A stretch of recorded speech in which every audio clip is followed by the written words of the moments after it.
அனைத்து அன்பு உள்ளங்களுக்கும் இனிய காலை வணக்கம். இன்றும் நாம் டாக்டர் அப்துல் கலாம் அவர்களை பற்றி பார்ப்போம். அந்த சவுத் பிளாக்கில் நடைபெற்ற நிகழ்ச்சியில் இந்த திட்டத்தை முன்வைத்து விளக்க உரை ஆற்றினார் டாக்டர் அப்துல் கலாம் அவர்கள். இந்த விளக்க நிகழ்ச்சிக்கு அப்போதைய பாதுகாப்பு அமைச்சர் ஆர் வெங்கட்ராமன் தலைமை வகித்தார். மேலும் முப்படை தலைமை தளபதிகளான ஜெனரல் கிருஷ்ணராவ்,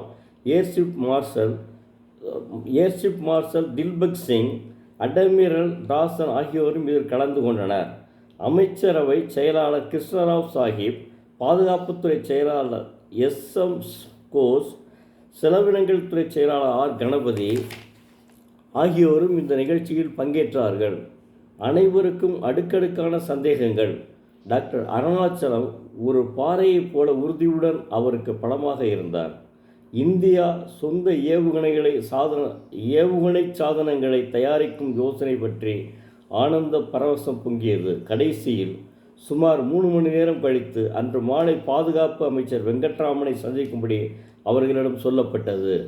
ஒவ்வொரு கட்டமாக ஏவுகணைகளை தயாரிப்பதற்கு பதிலாக ஒருங்கிணைந்த வழிகாட்டிய திசையில் சென்று இலக்கை தாக்கும் ஒருங்கிணைந்த ஏவுகணை வளர்ச்சி திட்டத்தில் integrated guided missile development programme நாம் இறங்கினால் என்ன என்று ஆலோசனை சொன்னபோது அவர்களுடைய காதுகளை அவர்களாலேயே நம்ப முடியவில்லை.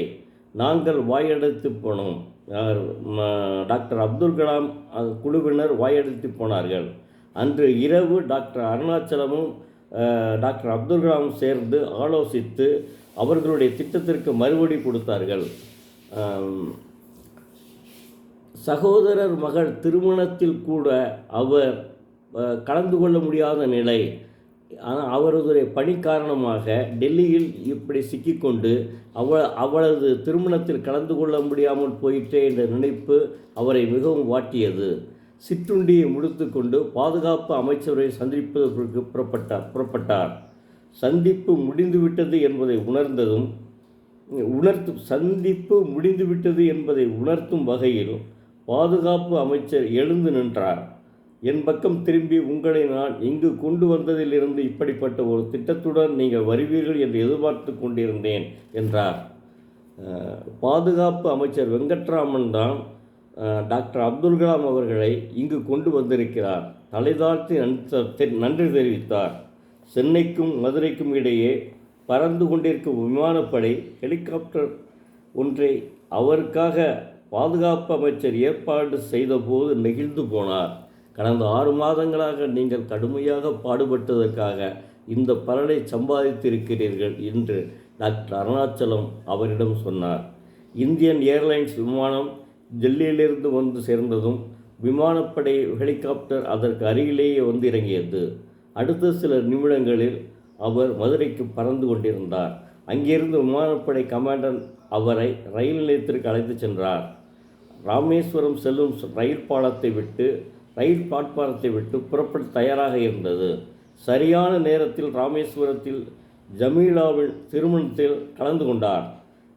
அவர் சகோதரின் மகளுக்கு ஒரு தந்தையின் பாசத்துடன் ஆசி வழங்கினார். அவர்களுடைய உத்தேச திட்டத்தை அமைச்சரவையின் பரிசீலனையில் கொண்டு சென்று அதன் ஒப்புதலை பெற்றவர் பாதுகாப்பு அமைச்சர் வெங்கட்ராமன் அவர்கள். முன்பு இல்லாத அளவுக்கு 388 கோடி ரூபாய் நிதியை இந்த திட்டத்திற்காக அனுமதித்தது.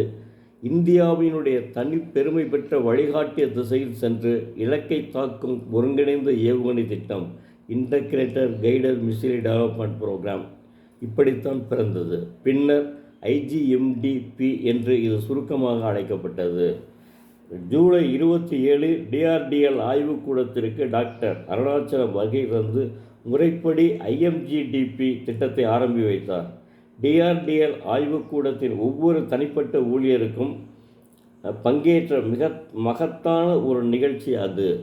அவரது பணி வாழ்க்கையில் 2வது மிக முக்கியமான நாள் இது என்று சொல்கிறார். முதலாவது மிக முக்கியமான நாள் SLV-3 ஏவுகலம் ரோஹிணியை பூமியின் சுற்றுப்பாதையில் செலுத்தின தினமான 1980 ஜூலை 18. அன்பு உள்ளங்களே, திருக்குறளை தினமும் படியுங்கள், பயனடையுங்கள். நன்றி. நாளை மீண்டும் அவரை பற்றியே பார்ப்போம்.